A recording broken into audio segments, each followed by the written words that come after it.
Hi hello welcome back to our channel. இன்னைக்கு நம்ம சேனலில் எதை பற்றி பார்க்க போகிறோம் அப்படின்னா, நம்ம டிஎன் டெட் இருக்குங்க இல்லையா, அதோட எடிட் ஆப்ஷன் எப்படி பண்ணலாம் அப்படிங்கிறதுக்கான நோட்டிஃபிகேஷன் விட்டுருக்காங்க. வாங்க பார்க்கலாம்.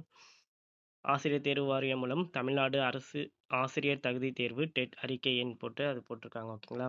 இணையவழியில் 8/9/2025 மாலை 5 மணி வரை கால அவகாசம் வழங்கப்பட்டது. இந்நிலையில் விண்ணப்பதாரர்கள் இணையவழி விண்ணப்பம் பதிவேற்றம் செய்ய கூடுதல் கால அவகாசம் கோரியதால் 10/9/2025 அன்று மாலை 5 மணி வரை நீடித்த கால அவகாசம் வழங்கப்பட்டுள்ளது. அதாவது 2 நாள் எக்ஸ்டெண்ட் பண்ணியிருந்தாங்க இல்லையா, அதை சொல்லியிருக்காங்க.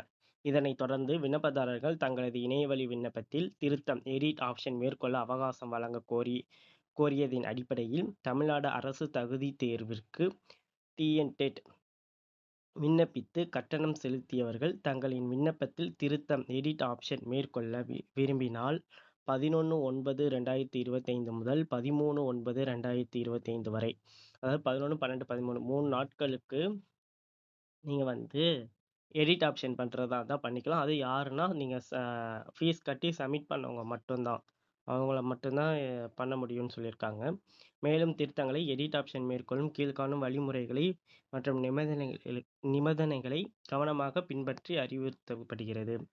இணையவழியில் விண்ணப்பத்தை சமர்ப்பித்த தேர்வு கட்டணம் செலுத்தி விண்ணப்பதாரர்கள் மட்டுமே, அதாவது ஃபீஸ் கட்டினவங்க மட்டுமே தங்களின் விண்ணப்பத்தில் திருத்தம் செய்ய அனுமதிக்கப்படுவர். அதாவது ஃபீஸ் கட்டி சப்மிட் பண்ணவங்களுக்கு மட்டுமே.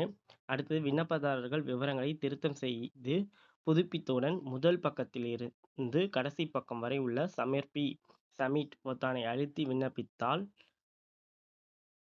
செய்யப்பட்ட மாற்றங்கள் உறுதி செய்ய வேண்டும். அவ்வாறு செய்யவில்லை எனில் செய்யப்பட்ட மாற்றங்கள் ஏற்றுக்கொள்ளப்படாது. அதாவது நீங்கள் சப்மிட் பண்ணும்போது ஒவ்வொரு பேஜ்லேயும் சப்மிட் அப்படிங்கிற ஆப்ஷன் காமிக்கும். அந்த ஆப்ஷனை நீங்கள் கரெக்டாக இருக்குது அப்படின்னா நீங்கள் கரெக்ஷன் பண்ணிவிட்டு அதை சப்மிட்னு கொடுங்க. ஓகேங்களா. கடைசியாக உள்ள ஃபைனல் சப்மிட் பொத்தானை அழுத்தி உறுதி செய்யவில்லை எனில், அப்படி நீங்கள் கொடுக்கலைன்னா, சப்மிட்னு கொடுக்கலையா, அன்னாரின் விண்ணப்பம் கணக்கில் எடுத்துக்கொள்ளப்பட மாட்டாது. முந்தைய விவரங்கள் மட்டுமே பரிசீலிக்கப்படும். இப்போ நீங்கள் கரெக்ஷன் பண்ணி அதை நீங்கள் ஃபைனல் சப்மிட் கொடுக்கலன்னு வைங்க, அது ஃபஸ்ட்டு நீங்கள் என்ன கரெக்ஷன் பண்ணாமல் ஃபஸ்ட்டு என்ன போட்டிருந்தீங்களோ அதுதான் வரும், கரெக்ஷன் பண்ணது வராது. நீங்கள் ஃபைனல் சப்மிட் கொடுக்கணும், கம்பல்சரி அப்படிங்கிற மாதிரி சொல்லியிருக்காங்க. அடுத்த 4வது பணி, விண்ணப்பதாரர்கள் மாற்றங்கள் செய்த விண்ணப்பத்தை சமர்த்த பின் அதில் மாற்றங்கள் செய்ய முடியாது. நீங்கள் ஒரு தடவை தான் எடிட் ஆப்ஷன் யூஸ் பண்ணலாம். திருப்பி நீங்கள் ஒன்று பண்ணிவிட்டு திருப்பி 2வது ட்ரிப் உள்ளார போய் பண்ணணும்னு நினச்சிங்கன்னா பண்ண முடியாது. ஒரே ஒரு தடவை தான். அதனால் ஒழுங்காக கவனமாக நீங்கள் பண்ணணும். ஓகேங்களா. திருத்தம் எடிட் ஆப்ஷன் மேற்கொள்ளும் விண்ணப்பதாரர்கள் திருத்தம் மேற்கொள்ளும் குறிப்பிட்ட இடத்தில் பேனல் உரிய திருத்தம் மேற்கொண்ட பின்பு தொடர்ச்சியாக அடுத்த பகுதிகளையும் சரிபார்க்க வேண்டும். இப்போ நீங்கள் ஒரு இடத்துல இது பண்ணிட்டீங்க, கரெக்ஷன் பண்ணிட்டீங்க அப்படின்னா அது கண்டினியூவாக, இப்போ எஜுகேஷன் குவாலிஃபிகேஷனில் ஏதோ பண்ணுறீங்க, ஒரு கரெக்ஷன் பண்ணுறீங்க அப்படின்னா அதுக்கு அடுத்த பேஜ் போகிற இடத்துல நீங்கள் அந்த இடத்துல அதோட டீட்டெயில்ஸ் கரெக்டாக மாறி இருக்கா அப்படின்னு பாருங்கள். அப்படி இல்லை அப்படின்னா நீங்கள் தான் கரெக்ஷன் பண்ணுற மாதிரி இருக்கும், ஆட்டோ கரெக்ஷன் மாறாது. ஓகேங்களா. அதனால் கவனமாக எல்லா இடத்தையும் நீங்கள் தான் பார்த்துக்கணும். ஓகேங்களா. அதை தான் சொல்கிறாங்க. ஏனெனில் சில பகுதிகளில் ஃபீல்டு திருத்தம் செய்யும் பொழுது மற்ற பகுதிகளில் மாற்றம் செய்ய வேண்டிய அவசியம் ஏற்படும்.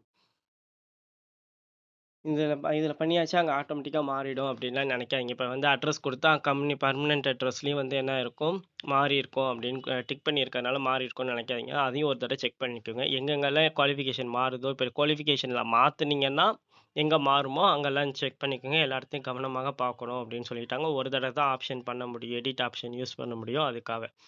அடுத்தது, திருத்தம் எடிட் ஆப்ஷன் செய்த பின்னர் பிரிண்ட் ப்ரிவ்யூ பேஜ் சென்று அனைத்தையும் சரியாக உள்ள பட்சத்தில் டிக்ளரேஷனில் ஒப்புதல் அளித்த பின்னரே தங்களின் விண்ணப்பம் ஏற்றுக்கொள்ளப்படும்.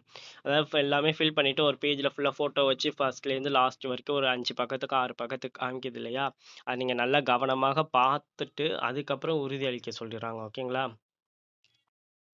விண்ணப்பதாரர் தங்கள் விண்ணப்பத்தில் எந்த ஒரு மாற்றமும் செய்யவில்லை எனில் முந்தைய தரவுகளை பரிசீலிக்கப்படும்.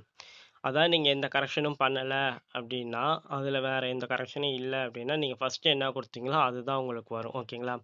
இதில் எது மட்டும் நீங்கள் கனெக்ஷன் பண்ண முடியாது அப்படின்னு பார்த்தீங்கன்னா, விண்ணப்பதாரர்கள் கைபேசி எண் மற்றும் மின்னஞ்சல் முகவரி ஆகியவற்றை மாற்றங்கள் செய்ய இயலாது. நீங்கள் ரிஜிஸ்டர் பண்ணும்போது ஃபோன் நம்பரும் மெயில் ஐடியும் கொடுத்துருப்பீங்க இல்லையா, அந்த மெயில் ஐடி பாஸ்வேர்டுக்கு தான் வரும். அதை நீங்கள் மாற்ற முடியாது, சேஞ்ச் பண்ண முடியாது.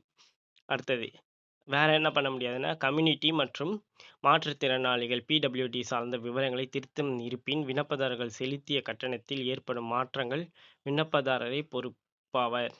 அதில ஏதாவது சேஞ்ச் பண்ணீங்கன்னா, அதுக்கு கட்டணத்தில வந்து எதுவும் மாத்த மாட்டாங்களாம். அதுக்கு நீங்க தான் ஃபுல் இதுன்னு சொல்லிட்டாங்க. உங்க மேல தான் பொறுப்பு அப்டின்ட்டாங்க. பொறுப்பாவீர் அப்டின்ட்டாங்க. அதாவது ஃபீஸ் கம்மியாகுது. நீங்க பண்ணிட்டீங்கனாலும் ரீஃபண்ட்லாம் பண்ண மாட்டாங்க. அடுத்தது, விண்ணப்பதாரர்கள் கட்டணத் தொகையில் திருத்தம் செய்ய வேண்டியிருப்பின், கூடுதல் கட்டணம் செலுத்த வேண்டிய விண்ணப்பதாரர்கள் தேர்வுக்கான முழு கட்டணத்தையினும் மீண்டு செலுத்த வேண்டும்.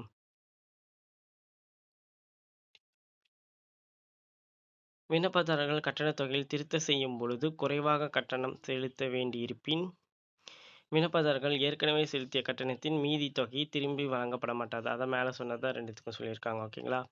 மேலும் இனி வரும் காலங்களில் திருத்தம் தொடர்பான எவ்வித கோரிக்கையும் பரிசீலனைக்க செய்யப்பட மாட்டாது என தெரிவிக்கப்படுகிறது அப்படின்னு சொல்லிட்டாங்க.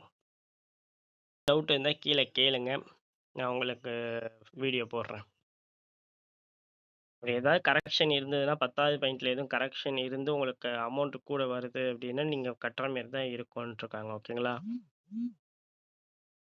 வேற ஏதாவது டவுட் இருந்தா கீழ கமெண்ட் செக்ஷன்ல சொல்லுங்க. நான் உங்களுக்கு போடுறேன். ஓகேங்களா? ஓகே. Thank you. பாய்.